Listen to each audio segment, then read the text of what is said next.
Welcome to Conversations, where your host, Carl Kozlowski, talks with the world's most interesting people.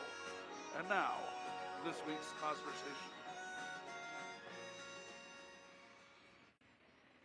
Greetings, Earthlings, and welcome to another edition of Conversations, coming to you from the luxurious studios of Radio Titans in Los Angeles. As always, I'm your host, Carl Kozlowski, bringing you some of the most fascinating people from the worlds of pop culture, politics, and beyond. And today, I am delighted to be bringing you one of my all-time heroes in writing. He's a legendarily funny man, perhaps the greatest humorist of our time. David Sedaris is also a frequent NPR star and travels the world doing lectures and book tours and all that. And he's got a new book out called Calypso, his first essay collection in 5 years. Just came out a couple weeks back. And he'll be appearing at Vroman's Bookstore in Pasadena on June 28th. And that's part of a big, extensive book tour that he's doing currently. And it's a real pleasure to have him. I met him a few years back in Pasadena before another appearance of his at Vroman's, and I was told, oh, you'll get like 30 minutes with Mr. Sedaris, and he actually gave me an hour and a half of his time, and it was a pretty remarkable experience, and just want to say he's one of those rare celebrities who is even nicer than you would hope for, and so, ladies and gentlemen, I bring you Mr. David Sedaris. I mean, I need the laughs. So I think that's a part of it for me, is when I write about things maybe that are, that are horrible, but I want them, I need the laughs. Yeah. It's not that I want them, I need them. Yeah. So, I'm trying to work those in any way I can. I mean, not gratuitously, I don't want to seem, but, even in writing a story about my sister's suicide, I want laughs. Because I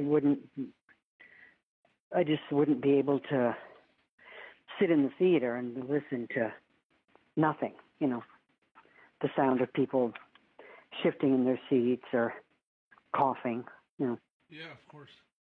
So, I mean, do you ever get any, I imagine by now everybody in your family or others that, like you, that you read about are used to being, did you ever have a hard time navigating the line of, establishing those, what is acceptable to them in what you share and what's too much? I mean, that changes, and there's certain things you assume people don't want written about, and, I'm usually right about that.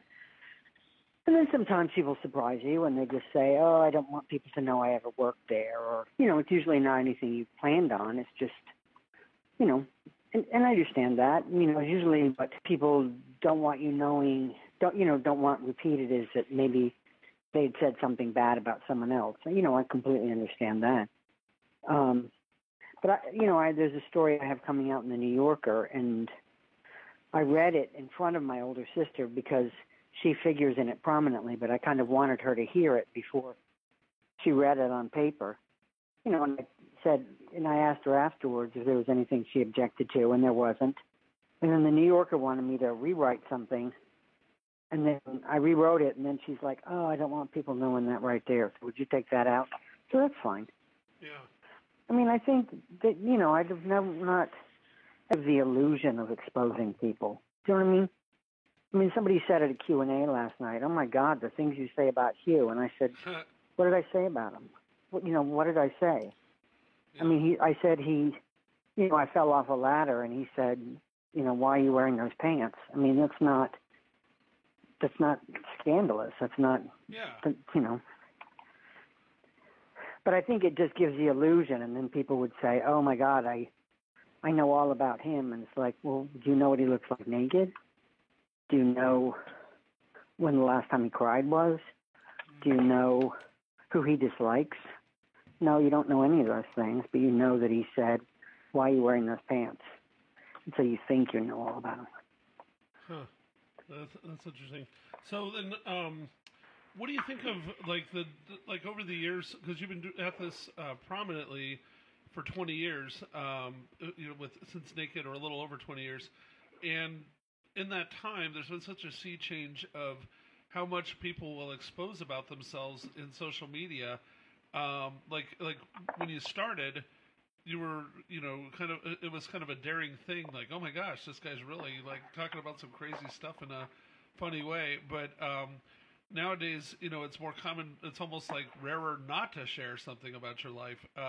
So does that affect? Do you have any thoughts about that change in society, and does that affect anything at all in what you do, and how do you think you manage to stay on top when there's so many people trying to do sort of what you do? Although, believe me, I think you're miles ahead of anyone at it. Well, I don't know. I mean, I think I see a difference between, posting a nude photo of yourself and, writing a comic essay about something that happened to you. I don't mean the photos. I mean other people try to. No. But what I mean is that I see that. I understand what you're talking about. I mean, this kind of trend to sort of expose yourself for fame, really. Yeah. And I don't know. I guess I just saw myself more in a tradition of people who were, of comic writers who were just writing about their lives. I mean, if you can go all the way back to like Thurber, for that. So I guess I saw that a little bit differently than, somebody keeping, let's say, I've met any number of people who keep a diary, but keep their diary online, where anybody can read it. I mean, I would never do that. Just because I don't think anybody would really be interested. There are things, every now and then something happens to me, and I think, oh, I could write about this, and I bet people could relate to it. But I don't, the majority of stuff that happens to me is really boring, or is something that I don't know that anybody would care to relate to, Sure. But, I mean, again, it's the illusion, I give the illusion of exposing myself. Like people feel like, oh, I know all about you. But again, they don't, to me, the most revealing thing about a person, and the reason that I would sort of die if anybody ever did read my diary, while I was alive, is that they would know who I dislike. I don't mean like the president. I mean, that's pretty easy to figure out. But that on a day-to-day basis, they would know who's gotten to me. Yeah. And that would make me feel exposed if people know, for people to know who's gotten to me. Huh. Okay, gotcha. Yeah, because you mentioned that most things that happen in your life are probably boring, and again, not in any way comparing myself in any stature towards you, but I do. I've done storytelling things and things like that, and it's like when people say, "Oh boy, you had a really weird life," and I'm like, "Yeah, I've got like 20 crazy stories I can tell." Out of how many days have I been alive? It's like, what about the other 20,000 days I was alive when there wasn't crap that happened that was unusual? Is that kind of how you feel about it as well? Yeah. I mean, but every now and then something will happen, and I don't ever read anything about myself.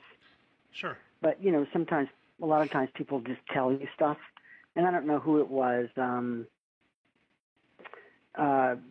Somebody a while ago when I was on my tour said, oh, I know. I was being interviewed by somebody, and they said, oh, I can't believe what people say about you online. And I tried to change the subject because I don't want to know, And she said, oh, you have a new book out. And so somebody had wrote, David Sedaris, Professional Narcissist, is back. And I thought, gosh, I think that person may be misunderstood, because I think any kind of writing is narcissism.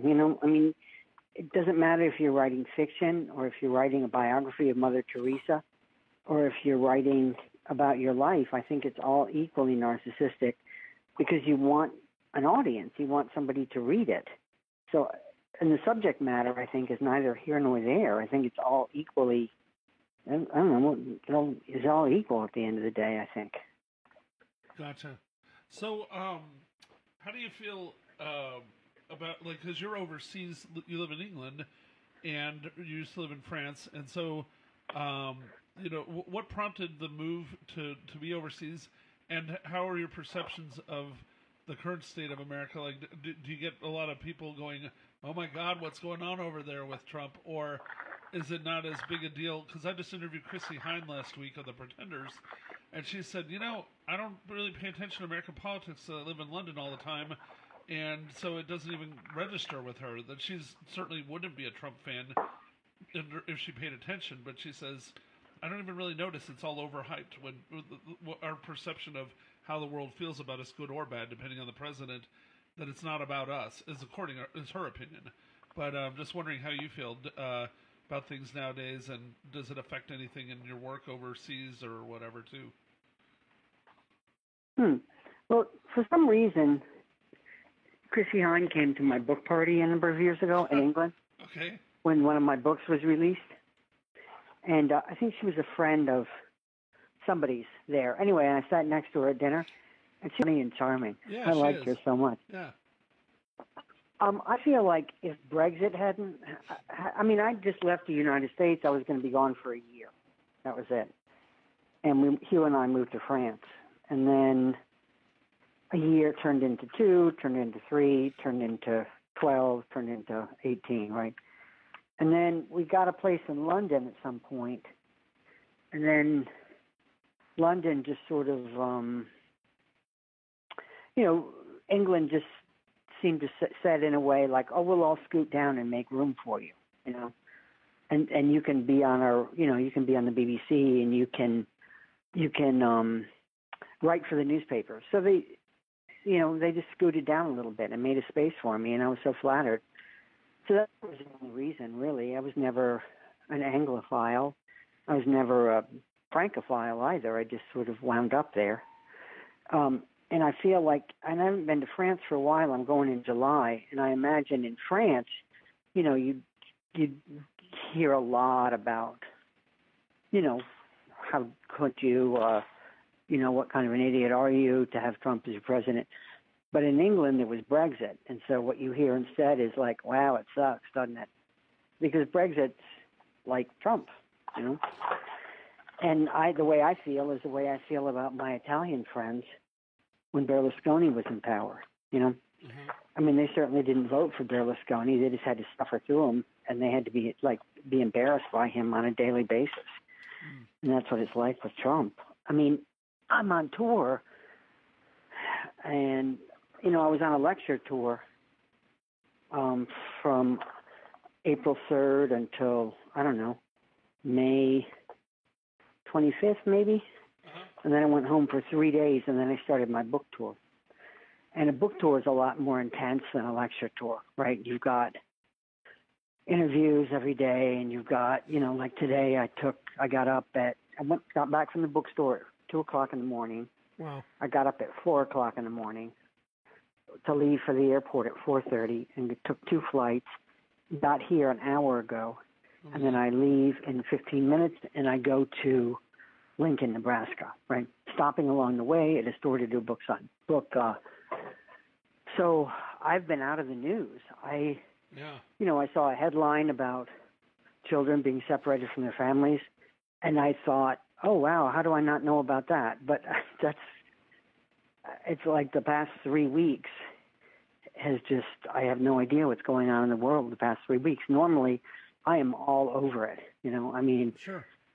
And I got to say, it feels almost great not to be burdened by it, I mean, not to know exactly what horrible thing is taking place today. But I know it's just a brief vacation. I'll get back to it because I don't want to be an ignorant person, Yeah. But for the first time in years, since my last book tour, really, I've been out of the day-to-day news. Gotcha.